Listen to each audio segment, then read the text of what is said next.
Good afternoon, everyone. Good afternoon. Hope everybody had a great Christmas break. Today is Monday. I'm pretty sure a lot of people are back to work today. Uh, let's see. Okay, so I was last touching on my Brandeis experience. So after Watley, I went up down to Brandeis. Brandeis was different altogether because unlike Harlem, where we all grinded for everything we got and earned and wore the clothes we wore. We put in the work for those. Brandeis was different altogether. You had people down there that was established. You had students down there that came from money. You had students down there that was came from famous families or they want to become a famous themselves. So it was definitely a different environment for me, which I had been exposed to, but to walk in it at this degree was definitely different for me. So before I got to Brandeis, I had a couple of friends that had been my friends for years and years and years. One of them was my boy Lamar, and by the time we got to Brandeis, Lamar had his little GTI. I had my Acura Integra. My boy Tito had his white Honda Accord. So we was in high school bowling. We was in high school getting it in. And so by the time, I think we spent more, well, I'm not sure about them. Me and Tito, I'm pretty sure. I'm not sure about Lamar, but I know Lamar was big on his studies in school. Me, like I said, when I applied myself, I was good, but for the most part, distractions always killed me.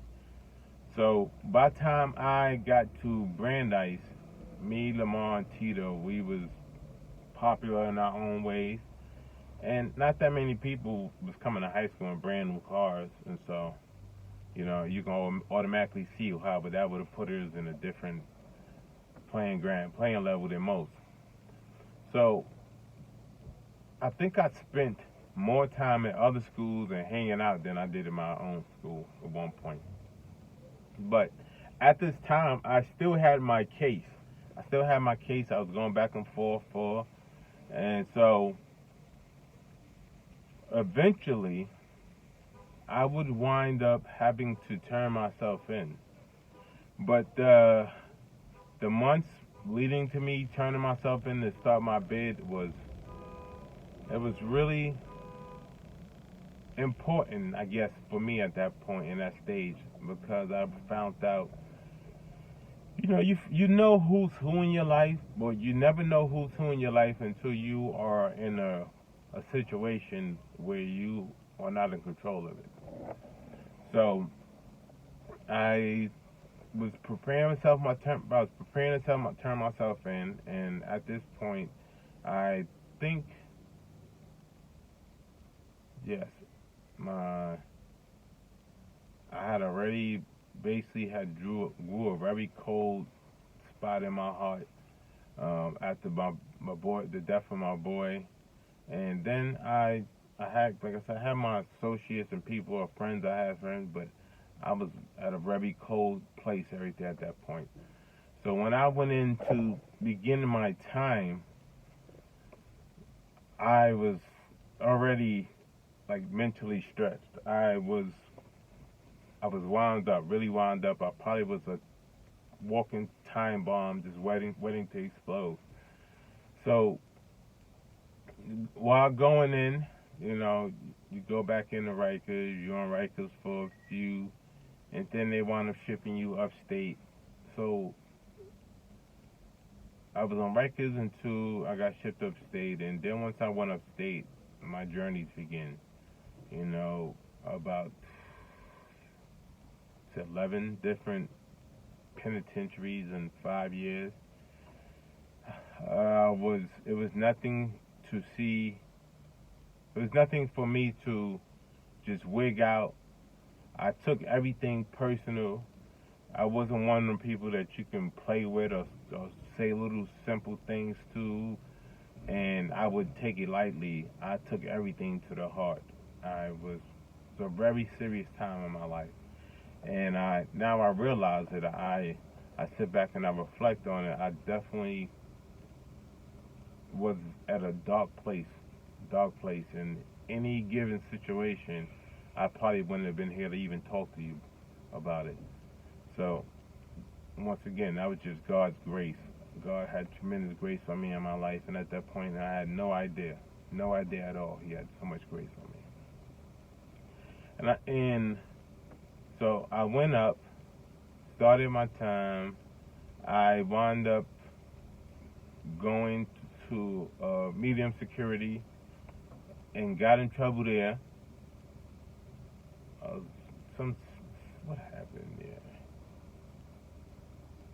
My first incident, I did it about a total of 2 years in solitary confinement. So it wasn't my first rodeo, but my first infraction I think was,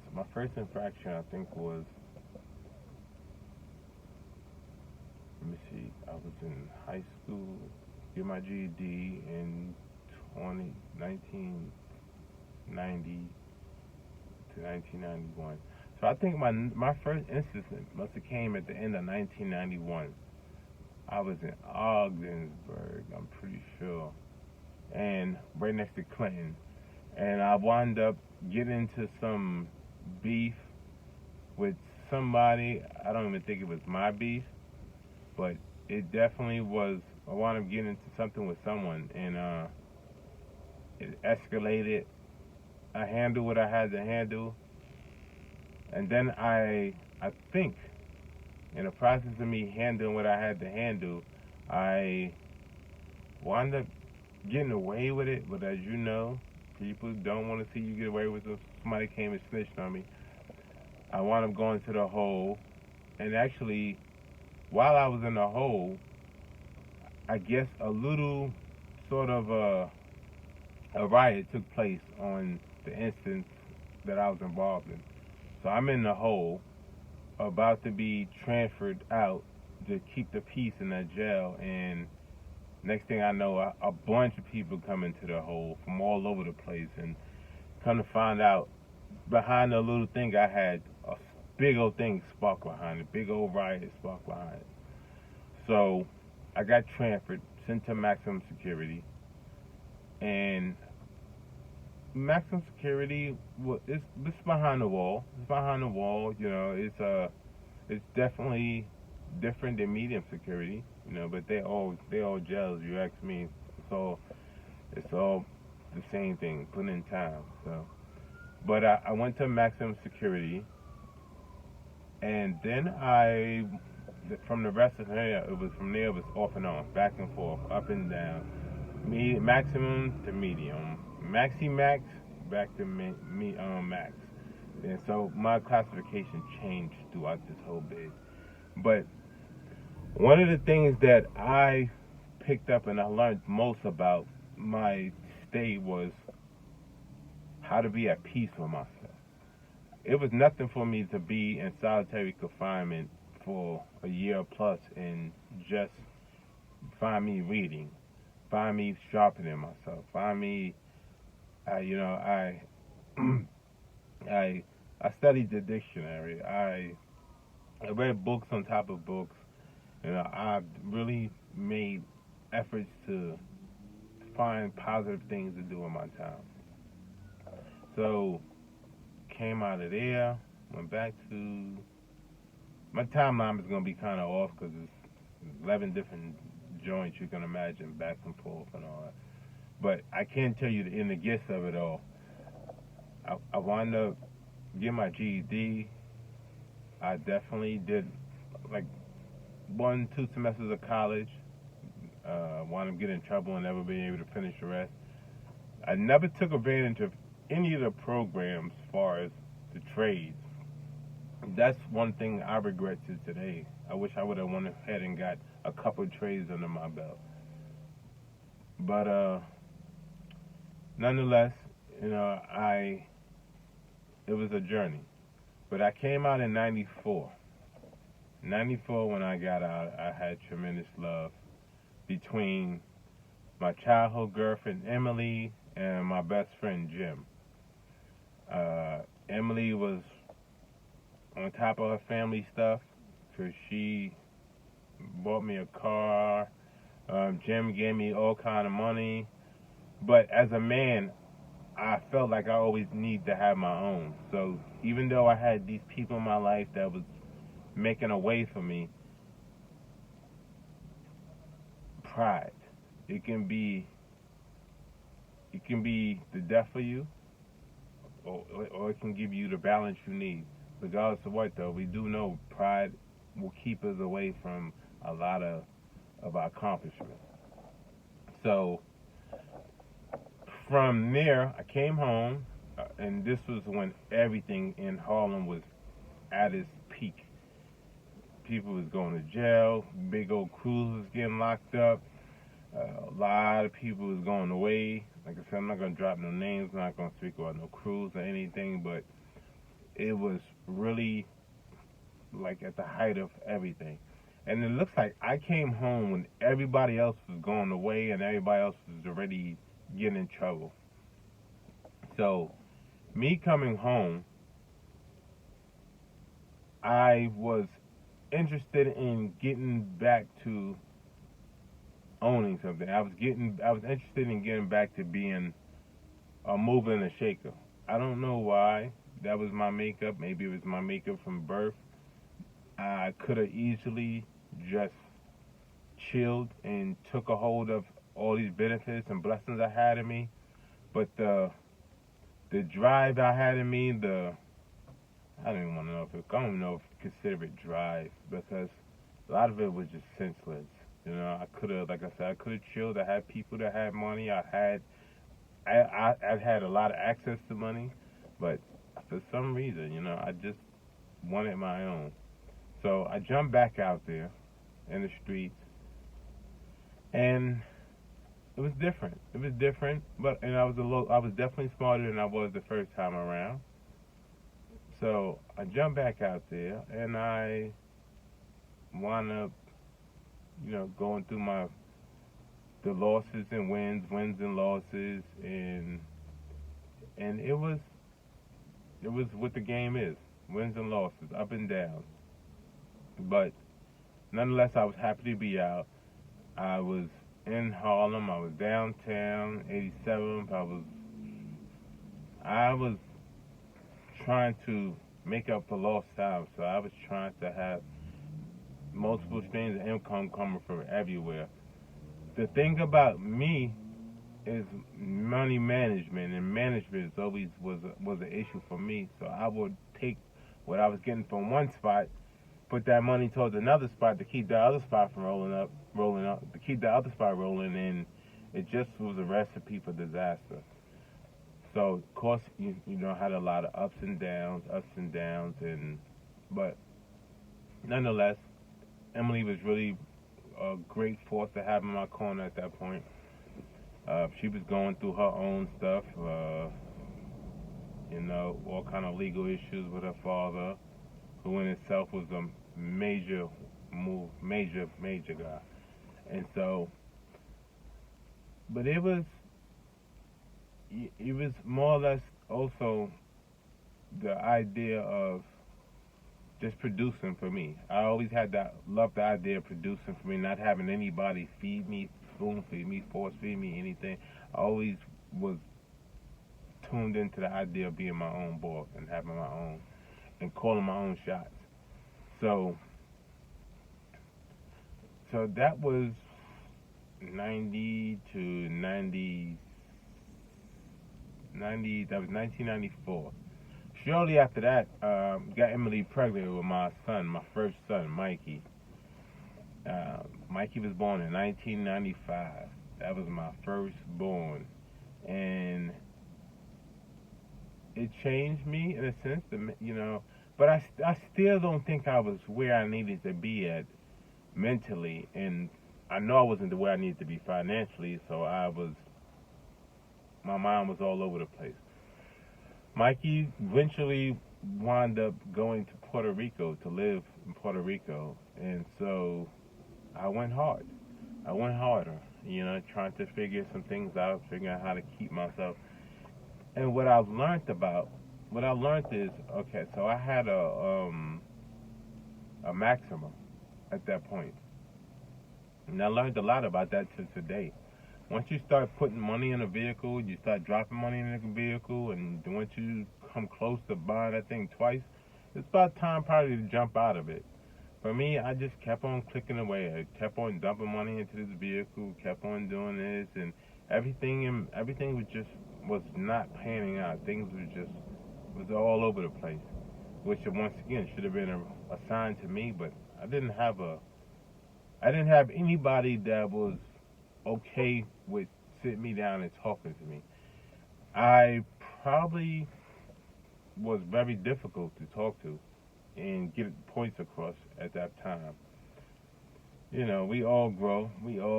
I know my faults. I know my faults. I know how it was, and so I wouldn't doubt that that was the case at all. But I eventually wind up, where was I? So I was in Harlem. Emily wound up eventually moving to Atlantic City. And so I was in the city going hard. I was just really going hard. I was all over the place. I was upstate New York. I was in Maryland. I was all over the place. So I went to North. I was in Albany. I was in Troy. Went up there with some guys, and the main guy who I knew, we wound up getting into a dispute, whatever case. I don't quite remember it word for word, but some cowardly shit. Wound up getting into a little altercation with somebody, and I checked. If I check somebody, it's because I checked them because it had to be done. So I checked them, and instead of that person being able to come back to me, they wound up putting some shit in the game between me and some other guys that was up there. However, the other guys up there decided that they want to dead me, or most people don't know. They want to take what I had from me and leave me without anything. Now, one thing you will probably see and you will realize as I go on in this video, I always had an issue with somebody taking something from me. I don't care what it was. And I know it's probably ironic because I had a point in my life that I was taking things from people. And so, but to the death of me, I would honestly sit back and that would be my demise. If somebody threatened to take anything from me, we was gonna go its course, all the way through its course. So I wound up, I rode up there with them, and I was trying to get close to my stuff. And once they told me I wasn't getting my stuff back, it wasn't too much nothing else to talk about. So the car we drove up there with, they was upstairs in the high rise. I'm ringing a bell. Nobody's coming down. So guess what? That car they drove up there, I destroyed that car. I destroyed it. You wasn't going to be able to use no mirror. You wasn't going to be able to use the tires. You wasn't going to use that car at all. I destroyed that car. And I know what the blowback was going to be, but I was okay with it. However, I was in Troy. I didn't have any sort of protection. I did have a cousin up there, my cousin Spark. I wound up getting a vest from Spark, and I wound up coming across some heat, some iron. And so, I'm walking around. I'm trying not to. Well, it's short. There's really not too many places to go unless you got a car. So I'm walking around. I got a bulletproof vest on me and a gun, and I'm trying to figure out how to get up out of here. My cousin's in school up there, so he was a big help, but I couldn't really ask anybody to take me back to the city. So I called a woman that I had met and I was dating. And so, you know, she came and got me. But that's another chapter. So, everyone be blessed. Have a great day. Enjoy your Monday. Tuesday is right around the corner. Love somebody. Love somebody. Peace.